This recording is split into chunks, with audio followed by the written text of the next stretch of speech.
Alors bonjour à tous, aujourd'hui on se retrouve pour notre deuxième podcast Marketing Tech and Talk. Et aujourd'hui je suis avec Dimitri Camira Vergeroulo. Alors bonjour Dimitri. Bonjour. Bonjour. Alors j'ai quelques questions à vous poser. Vous êtes animateur commercial et du coup vous allez nous répondre à quelques questions pour vous présenter un peu ce que vous faites dans les week-ends si j'ai bien compris. Oui, c'est ça. Alors effectivement, je suis animateur commercial. Mon but et mon rôle, c'est de vendre et d'assurer la promotion d'un produit. C'est un métier que j'exerce déjà depuis une vingtaine d'années, 23 ans exactement. Et effectivement, ça me prend du temps le week-end, puisqu'il s'agit d'un poste à mi-temps. Et finalement, ça se fait sur le vendredi et le samedi essentiellement, et sur des temps un peu plus forts comme par exemple les fêtes de fin d'année. D'accord. Est-ce que ce métier exige de la rigueur dans vos recherches de contrats ?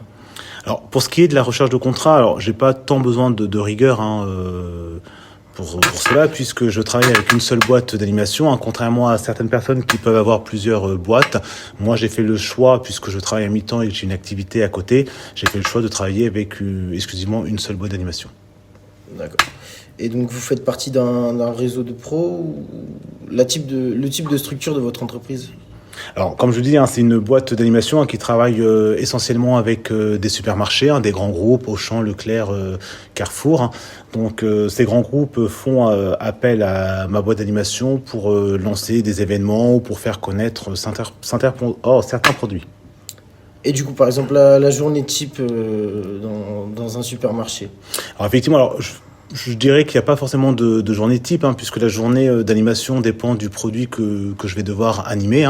Mais si on prend une journée type, notamment sur les fruits et légumes, ça va être la mise en place du stand, la préparation de la dégustation. Il va falloir apporter un conseil auprès du client, valoriser le produit et de temps à autre, pour m'aider à booster les ventes, je distribue des bons de réduction. D'accord.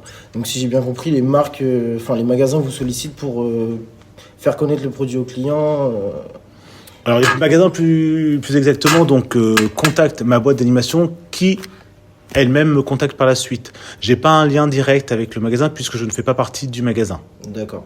Mais du coup vous êtes là pour faire réaliser plus de ventes. Alors, il y a deux types d'animation. Il y a l'animation que j'ai envie de dire, l'animation classique, où finalement l'objectif c'est de sortir un maximum de produits, faire du chiffre, clairement.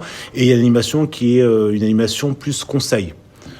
Par exemple, le lancement d'une nouvelle machine à café. L'objectif c'est pas tant de vendre sur cette journée d'animation, mais faire connaître le produit pour que le client puisse revenir plus tard l'acheter. D'accord. Chez quel distributeur avez-vous été missionné, en magasin du coup ? Alors, le panel de magasins est assez important puisque j'ai travaillé beaucoup dans les Intermarchés, les Leclerc et les Auchan.